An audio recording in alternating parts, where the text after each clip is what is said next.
তিনি মৃত্যুঞ্জয়ী, তিনি কামব্যাকের আসল নায়ক, তিনি ঋষভ পান্থ। লড়াইয়ের আরেক নাম ভারতীয় দলের এই উইকেট কিপার ঋষভ পান্থ।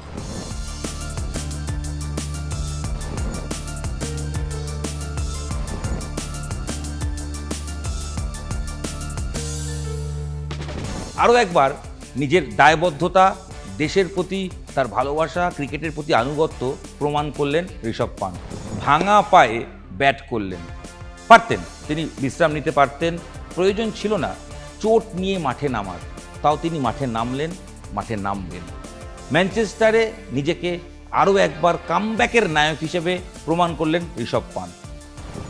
ম্যানচেস্টারে ঋষভের এই ব্যাট দেখে সোশ্যাল মিডিয়া থেকে শুরু করে প্রচুর মানুষ ঠিক 2002-এর অ্যান্টিগার কথা মনে করছেন।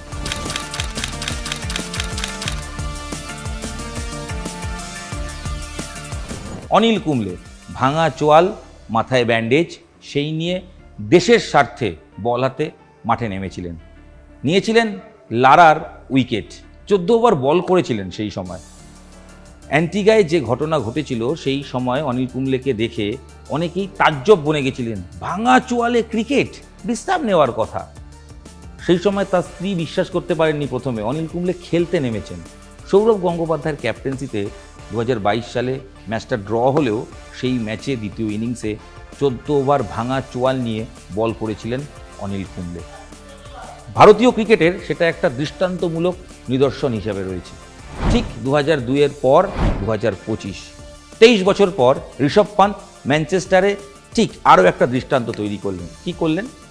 পা ভাঙা, পায়ে চির ধরেছে, ফ্র্যাকচার হয়েছে, তার উপরে ডাক্তাররা তাকে 6 সপ্তাহ বিশ্রাম নিতে বলেছে। তা সত্ত্বেও বিশ্রাম না নিয়ে দলের স্বার্থে খোঁড়া পায়ে মাঠে নেমে ব্যাট করলেন।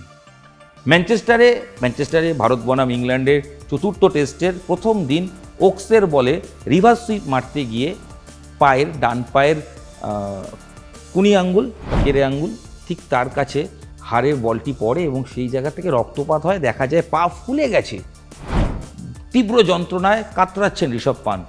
যখন জুতো মোজা খোলা হয় দেখা যায় রক্ত পড়ছে, পা ফুলে গেছে, হাঁটতে পারছেন না। চোখ মুখে তার কষ্ট পরিষ্কার বোঝা যাচ্ছে। গল্ফ কারে করে তাকে মাঠ থেকে নিয়ে যাওয়া হলো। সরাসরি হাসপাতালে গেলেন, স্ক্যান হলো, ফিরে এসেছিলেন টিম হোটেলে। তারপর রিপোর্ট যেই আসে, রিপোর্টে জানা যায় যে সেখানে তার ভেঙেছে বা ফ্র্যাকচার হয়েছে। যখন এই রিপোর্ট আসে, জানার পর তিনি আবার হাসপাতালে যান, ডাক্তারের সঙ্গে কথা বলেন। দলের স্বার্থে কি ব্যাট করতে পারবেন জানতে চান। ডাক্তাররা জানিয়ে দেন যে টিম ম্যানেজমেন্টের সঙ্গে কথা বলে সিদ্ধান্ত নিতে হবে, কোনোভাবেই কিপিং করতে পারবেন না, ফিল্ডিং করা সম্ভব নয়, কারণ তিনি খোঁড়াচ্ছেন, প্রপারলি হাঁটতে পারছেন না। সেই নিয়েও তিনি সিদ্ধান্ত নেন যে যেহেতু দল খুব একটা ভালো পজিশনে নেই, তিনি খেলতে না পারলে দল 10 জনে খেলবে, সবেমাত্র প্রথম ইনিংস হচ্ছে, সেক্ষেত্রে দ্বিতীয় ইনিংসেও একজন ব্যাটসম্যান কম হয়ে যাবে, তাই দলের স্বার্থে মাঠে নামবেন। দ্বিতীয় দিন টিমের সঙ্গে মাঠে আসেননি। 1 ঘন্টা পর মাঠে আসেন, প্রপার ট্রিটমেন্ট নিয়ে, পেন কিলারের ইঞ্জেকশন নিয়ে মাঠে নামেন। প্রথম দিন 37 রানে চোট পেয়েছিলেন ঋষভ পান্থ। সেই চোটের পর মাঠ থেকে চলে যান। পরে দ্বিতীয় দিন ব্যাট করতে নেমে দলের স্বার্থে আরও বেশ কিছু রান যোগ করলেন। 54 রান করে শেষ পর্যন্ত তিনি জোফরা আর্চার বলে বোল্ড হলেন। যখন ব্যাট করছিলেন ঋষভ পান্থ, দেখে বোঝা যাচ্ছিল ফ্রন্ট ফুটে বা যাচ্ছে না, পা আগে দিয়ে খেলতে পারছেন না, প্রচণ্ড কষ্ট হচ্ছে। তার মধ্যেও খোঁড়াতে সিঙ্গেল নিলেন।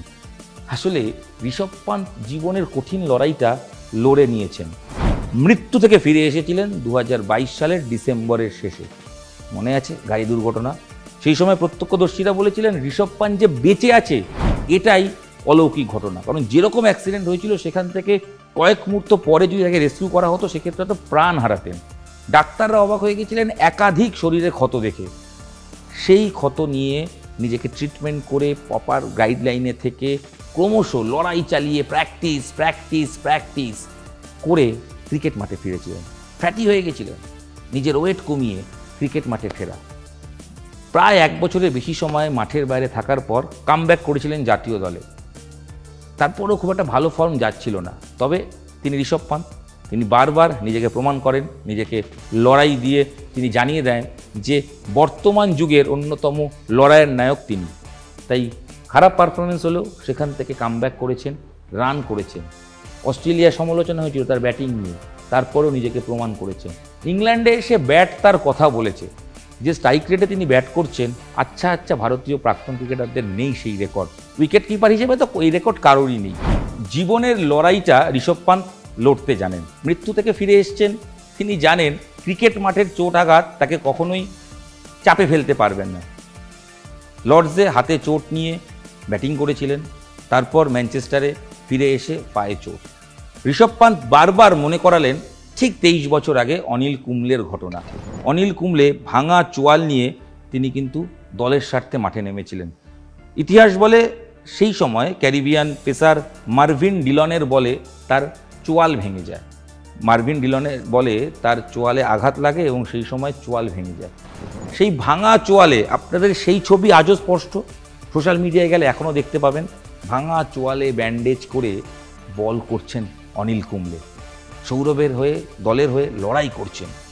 ঠিক আসলে এই লড়াইটা অনিল কুম্বলে দেখিয়ে দিয়েছিলেন, ঋষভ পান্ত সেটারই পথ অনুসরণ করলেন। নিজে প্রয়োজনে রেস্ট নিতে পারতেন, রেস্ট তিনি নেবেনও। পঞ্চম টেস্ট তিনি খেলবেন না, তিনি সম্ভবত দেশে ফিরে আসছেন। ঈশান কিষান দলের সঙ্গে যোগ দিচ্ছেন, ধ্রুব জুরেল খেলবেন। চলতি টেস্ট ম্যাচেও, যে ম্যাচটা ম্যানচেস্টারে চোট হলো, তাতেও কিপিং করবেন ধ্রুব জুরেল। তাও দলের স্বার্থে ব্যাট হাতে ঋষভ পান্ত নামলো, তখন গোটা স্টেডিয়াম, ইংল্যান্ড সমর্থকরা, ভারতীয় সমর্থকরা দাঁড়িয়ে ক্ল্যাপ দিচ্ছেন। এই লড়াই জীবনের লড়াই, অনুপ্রেরণার লড়াই। ঋষভের লড়াই দেখে বিশ্বাস করুন, জীবনের কঠিন সময় যদি আপনি থাকেন, তাহলেও এই লড়াইটা দেখুন। ভাঙা পায়ে খেলা যায়, আসলে মনের ইচ্ছে সব। গুরুত্বপূর্ণ 15, 16, 17টা রান যোগ করলেন ঋষভ, দলের স্বার্থে নিশ্চয়ই সেটা কাজে আসবে। বছরের পর বছর মানুষের হৃদয়ে থাকবে, এইটুকু নিশ্চিন্তে বলে দেওয়া যায়। Long live Rishabh Pant. আপনার এই লড়াইকে নিউজ 18 বাংলার ডিজিটালের কুর্নিশ। Hats off.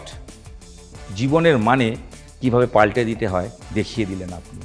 কুম্বলের স্মৃতি ফিরিয়ে আনলেন মানুষের মধ্যে দায়বদ্ধতার সেই অঙ্গীকার। ক্রিকেট মাঠে আরও ঋষভ পান্তের মতো লড়াইয়ের ঘটনা আসুক, সেই প্রত্যাশা রাখবো। আর ঋষভ পান্ত দ্রুত সুস্থ হয়ে যান। ক্রিকেট মাঠ আপনার জন্য পথ চেয়ে বসে রয়েছে। একাধিক লড়াই আপনি জিতেছেন, এ লড়াই তো কিছুই নয়, মাত্র 6 সপ্তাহ বিশ্রাম, তারপর আবার 22 গজ দাপাবেন, স্টেপ আউট করে 6 মারবেন, আর ওই ডিগবাজিতে সেলিব্রেশন করবেন। নিউজ 18 বাংলা ডিজিটালে আপনাদের সঙ্গে আমি হিরণ রায় বর্মন ছিলাম। ঋষভের এই মৃত্যুঞ্জয়ের গল্প, ঋষভ বলছি, বলা উচিত মৃত্যুঞ্জয়ী, মৃত্যুকে যে জয় করেছে তার গল্প কেমন লাগলো আশা করি হৃদয় ছুঁয়ে যাবে আপনার। শেয়ার করুন, টাইমলাইনে রেখে দিন। বিশ্বাস করুন, এই লড়াই আপনাকে প্রতি মুহূর্তে অনুপ্রেরণা যোগাবে। আপনাদের সঙ্গে আমি হিরণ রায় বর্মন ছিলাম। এই ভিডিও এখানেই শেষ করছি, দেখা হচ্ছে পরবর্তী ভিডিওয়ে। ধন্যবাদ, সঙ্গে থাকুন, দেখতে থাকুন নিউজ 18 বাংলা ডিজিটাল। আপনাদের মুঠোফোনে সবসময় খেলার খবর নিয়ে আমি ছিলাম, আমি আছি, আমি থাকবো। ধন্যবাদ।